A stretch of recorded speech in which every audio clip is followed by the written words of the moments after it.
A artista sentia-me muito doente. Sabia que a doença que padecia era incurável, estava sofrendo muito e o tratamento também era dolorido. Pedi muitas vezes ao médico, que conhecia desde criança, para interromper o tratamento. Esses remédios me fazem mais mal do que bem? Exclamei. Ele explicou por minutos que eu estava errada e que, embora doloroso, era o que a medicina oferecia etc. Meu querido doutor deve ter pensado melhor e ter feito o que eu queria. Só que não está mais me visitando. Falei suspirando. Meu mordomo, secretário, nem sei mais o que ele era para mim, porque fazia de tudo em casa, entrou na sala em que eu estava. Talvez, pensando melhor, a definição que poderia lhe dar, era de apaixonado amigo.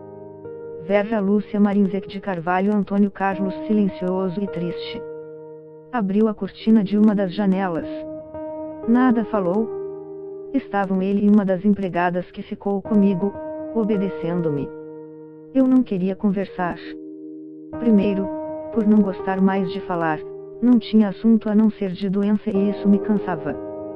Segundo, porque depois que meu filhinho faleceu, desinteressei-me de tudo. Tinha bastante dinheiro e o mordomo administrava-o bem. Fechamos a casa com nós dentro. Isso para que jornalistas ávidos por notícias não conseguissem alguma foto minha doente. Já não parecia mais a jovem que fora. E ele, meu mordomo, não me dava motivos para recriminá-lo. Abriu a cortina da janela que dava para os fundos da casa. Como agora não gosto de jornalistas. Expressei-me baixinho. Ele me olhou, ou talvez para a poltrona em que eu estava. Aproximou-se devagarzinho e arrumou a manta que estava sobre a poltrona, cobrindo-me. Olhei-o agradecida. Sabia que ele me amava e foi somente por esse amor verdadeiro que ficou comigo. Era meu empregado há anos. Um dos meus namorados ensinou que ele era apaixonado por mim. Ri naquele momento. Depois da tragédia, fiquei doente e ele ficou ao meu lado. Compreendi que esse homem me amava, mas era tarde demais.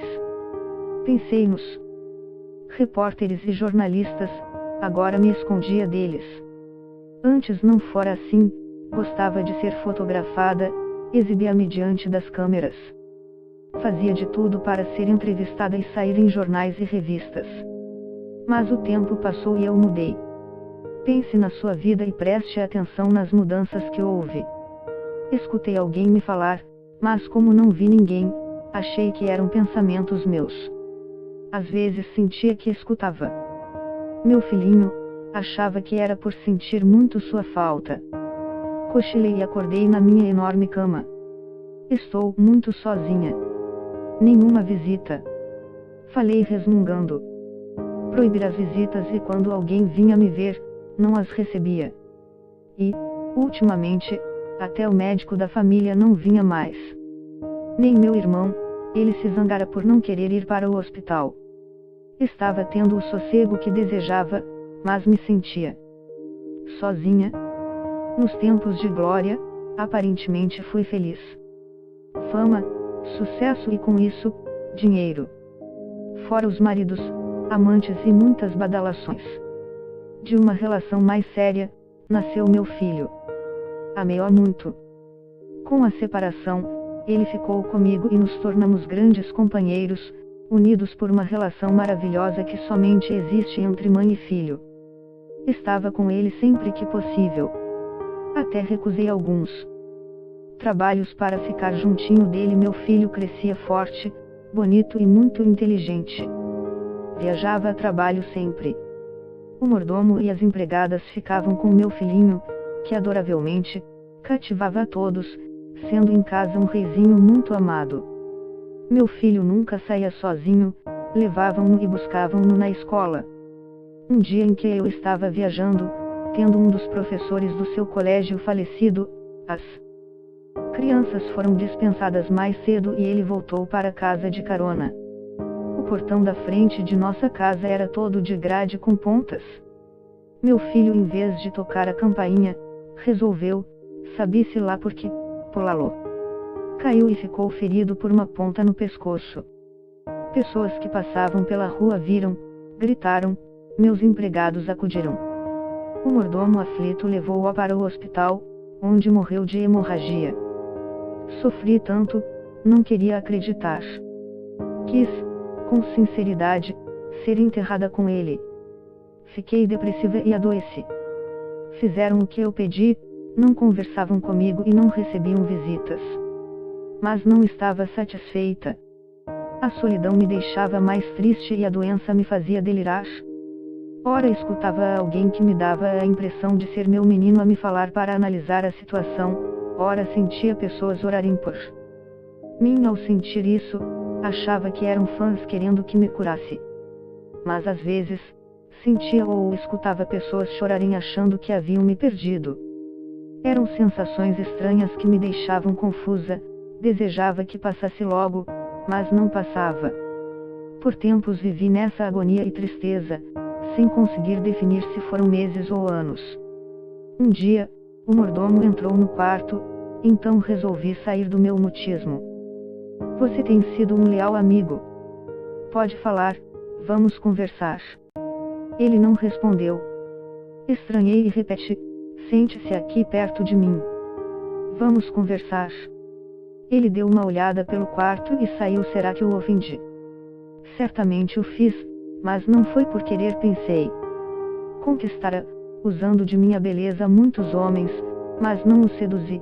Nunca tive a pretensão de ter um caso com um empregado. Já viu como é o corpo dele e como é o seu?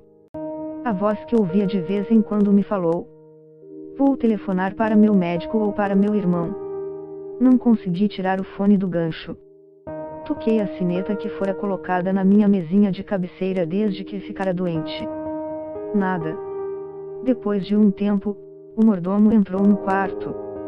Olhou tudo, passou a mão pela cômoda, pegou um porta-retrato com fotos minhas, olhou-as com carinho e disse baixinho, perdoe-me.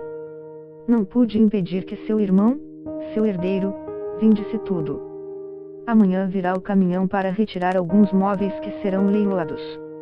Logo, os novos proprietários estarão aqui e modificarão tudo. Irei embora. Esta casa deveria ser um santuário e não deveria ser modificada. Como? Gritei. O que está falando? Meu irmão vendeu tudo. Como pôde se eu ainda não morri? Veja a diferença. Escutei a voz. Olhei para ele examinando-o e depois para mim. Estávamos muito diferentes. Ele sadio e eu doente.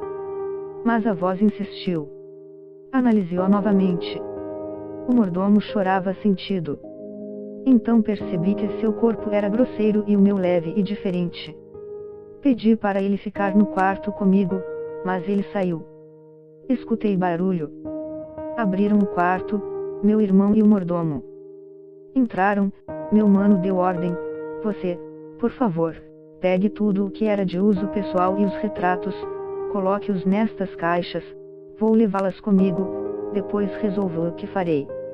Ela nos fará falta. Falou o mordomo. Já faz.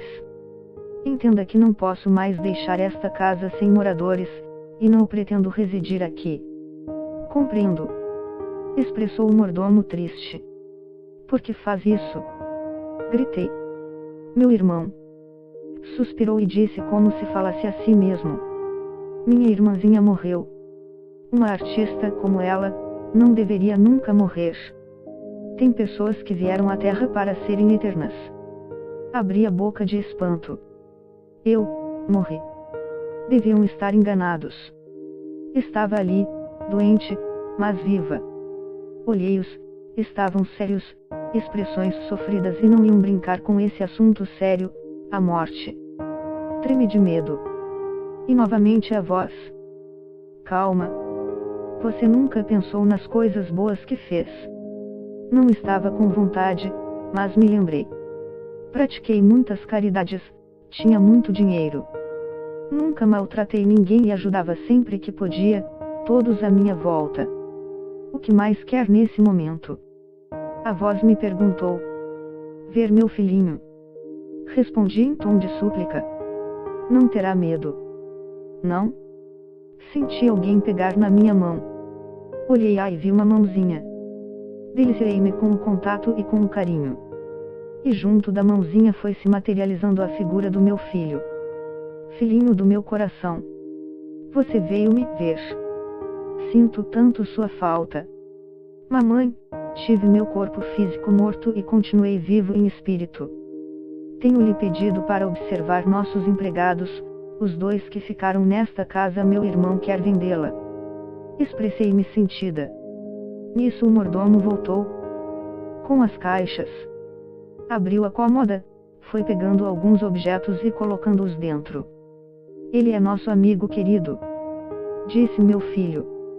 Observe asterisco, mamãe, ele é diferente de nós. Nós dois morremos, ele não? O mordomo chorava, e eu também. E agora meu filho? Que faço? Indaguei com ansiedade e medo. Venha comigo. Aqui é local de moradia para quem ainda tem o corpo carnal, nós que o deixamos, temos outros locais para viver.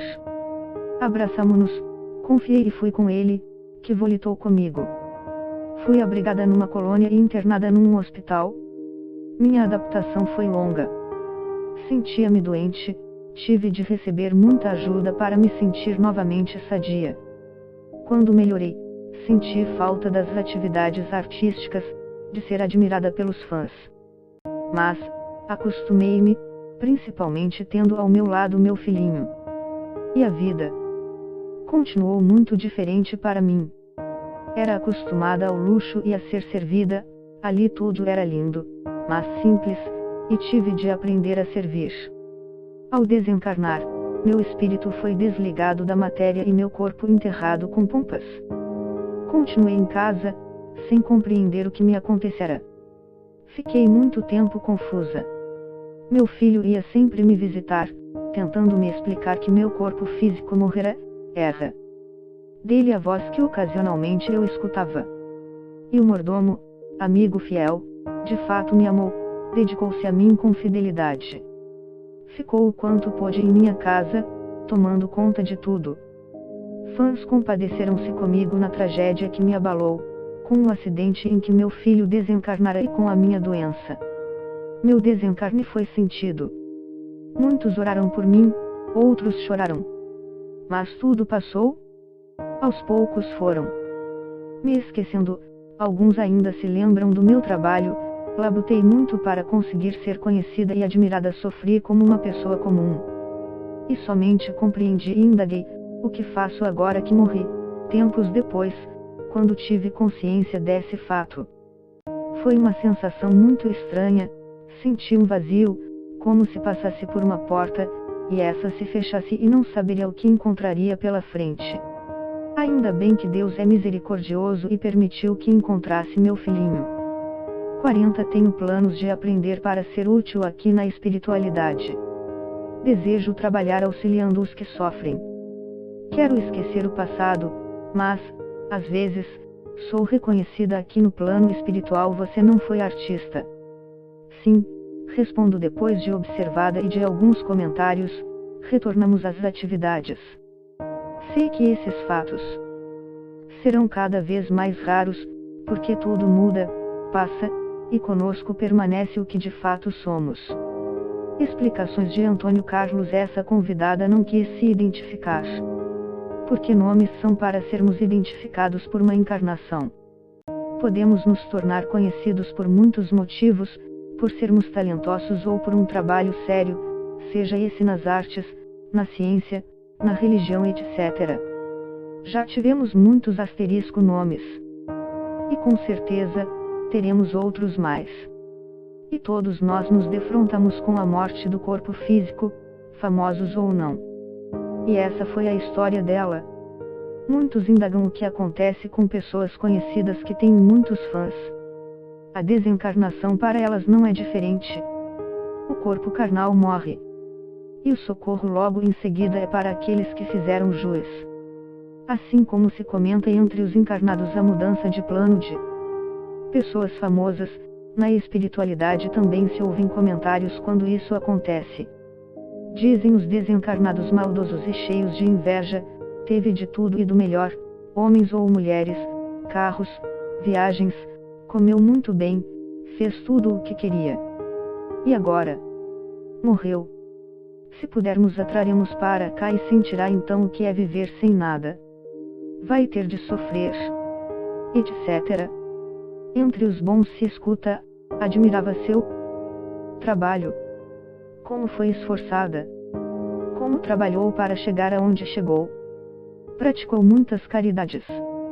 Era bom filho ou boa filha, e era ótimo pai ou ótima mãe. Etc.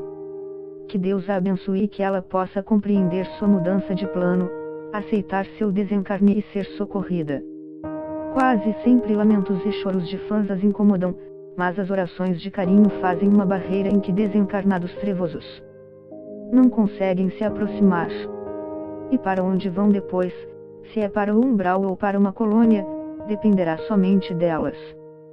Ser conhecida foi resultado de um trabalho e o foi por uma ocasião, mas são os nossos atos que nos acompanham e nos farão ficarmos bem ou não.